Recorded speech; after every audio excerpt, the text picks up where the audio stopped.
How can us wholesalers overcome negative stereotypes and not be one of the few bad apples that ruins this industry for us all? In today's video, we're going to talk about how to set yourself apart from the few bad apples in this industry, and also just be a light to this industry to create and promote this industry in a better light for other people trying to get into this industry, for realtors trying to work with wholesalers. How can we set ourselves apart and tell people and show people, yeah, these negative stereotypes are not true. This is our business. It's a true practice. It's a business of integrity. This video is inspired by an article I read online, and I wanted to put it out in a video format. So if you all are interested in reading this article, check the link down below. The author of this article is a CEO for a major wholesaling real estate business. And so he talked about his experience and the different ups and downs that he experienced in this business. So he starts by talking about how he's in this huge mastermind with other big time wholesalers around the country. They were sharing their conversion rates from contract signed to closing. And most of them were saying over 80%, essentially meaning if you put a property under contract, how many times or what's the percentage of you actually closing on that deal, whether you're assigning it to a cash buyer or you're buying it for yourself. And then he mentioned that there was this one wholesaler that was bragging about having a conversion rate lower than 50%. And he was just saying that this other wholesaler was saying, yeah, we just put everything under contract. That's our goal. We don't care about the price. We just put properties under contract. The thing is, that can be a negative stereotype for us wholesalers. A lot of people think we're that type of wholesaler. And in this article, the author was just talking about how the other wholesalers kind of mentioned to this other wholesaler, hey, this is not the way to do business. This sheds a negative light on this industry, and we don't want that. So the bad thing with having a low conversion rate is, number one, it affects the livelihood of people around you, your business, right? Like, let's say you have an acquisition manager, a dispo manager, right? They're depending on you to close as many deals as you can and to have a high percentage on that, because they're living off of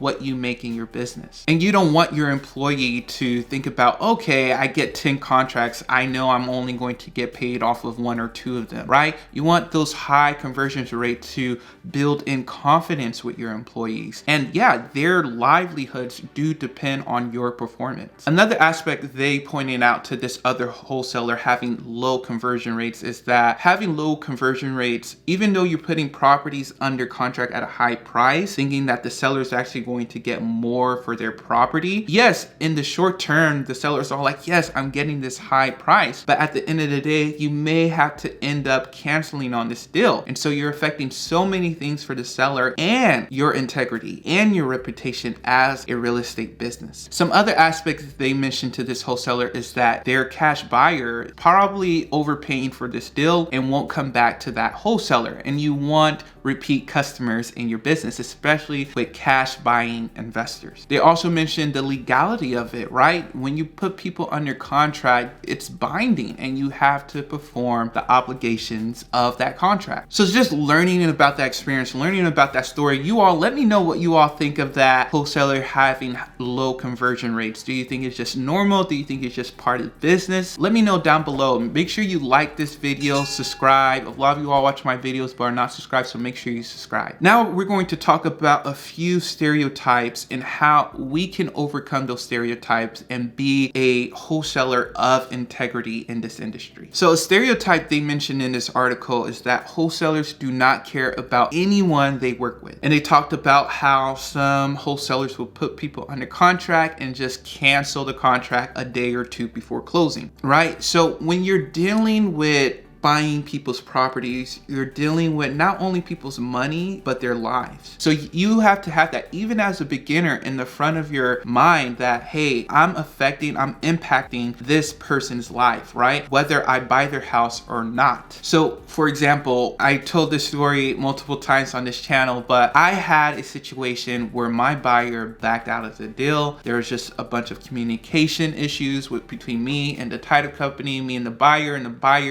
was speaking a different language, and like he had a realtor, and it was just a whole bunch of complications. But I kept on telling the seller, I'm gonna buy your house, I'm gonna buy your house, and that was a mindless state. Like, we're going to close on your house. And so what eventually happened was that the buyer backed out a few days before closing, and I ended up having to take my money, the money I made off of wholesaling, the assignment fees that I saved up, and I ended up buying that house for cash because they were all packed up. They were moving to a different state, you know, brought some furniture and some things over to that other state. And so I ended up like clearing out my bank account and buying this particular house. And that's something I want to share with you all, is that if you get yourself in that situation, if you have the means to buy that house, you have to buy that house. Now, I was fortunate enough to sell that house for a few $1,000s more a few months later, but at the moment I was stressed out, but I knew that was the thing that I had to do. I couldn't tell the seller, hey, we're not gonna buy your house, after they already moved like halfway across state lines and everything, and you know, they're already committed in their mind. We built rapport, and they like me and I like them, and all of this thing happened. Like, I couldn't bring myself to say, hey, I'm going to cancel out of this deal. And so that's what I wanted to share with you all. You have to have this in your mind, like, okay, I do not want to disappoint the seller, right? I don't want to disappoint the buyer. Yes, there are times where you have to cancel out of deals, maybe because of conditions of the property. There's just a bunch of title issues and other things that the sellers did not disclose to you. But if everything is set, they've been completely honest to you, you've seen the house, the ups and downs, title is clear, you can't just back out of a deal just because you don't want it anymore, or just because your cash buyer falls out. These people are in distress situations, and when you do things like that, you are definitely taking advantage of the least of these. You're taking advantage of people in distress situations, right? And we already have a negative connotation, a negative stereotype saying that us wholesalers are going after distressed situations, people in horrible conditions, and we're just taking advantage of them. Yeah, you are taking advantage of them if you play them and promise all these dreams and hopes to them. You know, they're moving out of their house and then you just drop the bomb on them. Yeah, that's when you're truly taking advantage of them. Or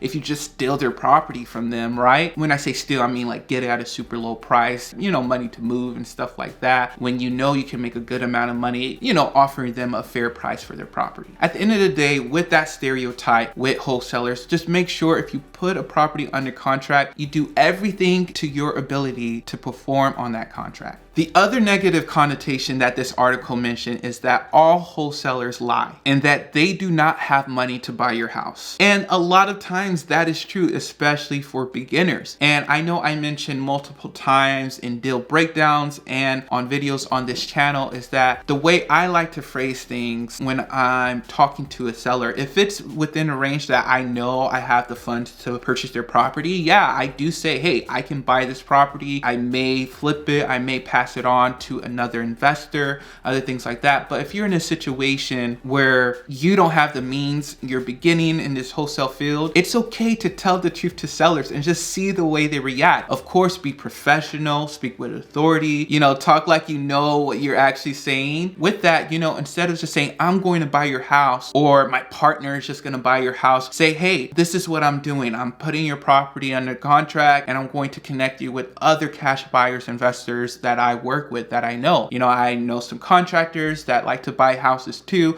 They're going to walk through the property. This is what I do. You know, if after, let's, you know, give them a time period. Let's say after 10 days, you know, I have my investors walk through the property. If it's not a good fit, I'll let you know right away. So you don't have to start moving and packing, you know, be in limbo, just waiting on me to give you a decision. And let's say you still do that and you have a buyer and everything works out and the buyer for some reason backs out, right? There are times when the buyer backs out that you don't have the funds to close on this deal. Everything with the house was good. You were honest with the seller, but now you have to have that difficult conversation with the seller. But it makes it less difficult when you already tell them, hey, I'm bringing investors in, I'm bringing buyers in, I'm showing this property to other buyers to buy this property. property. They're going to use their funds to buy this property, right? And so it makes that conversation less difficult when you actually have to cancel out of a contract, saying, hey, you know, like I told you, I had this buyer ready to go. I worked with him or her before, but for some reason they couldn't perform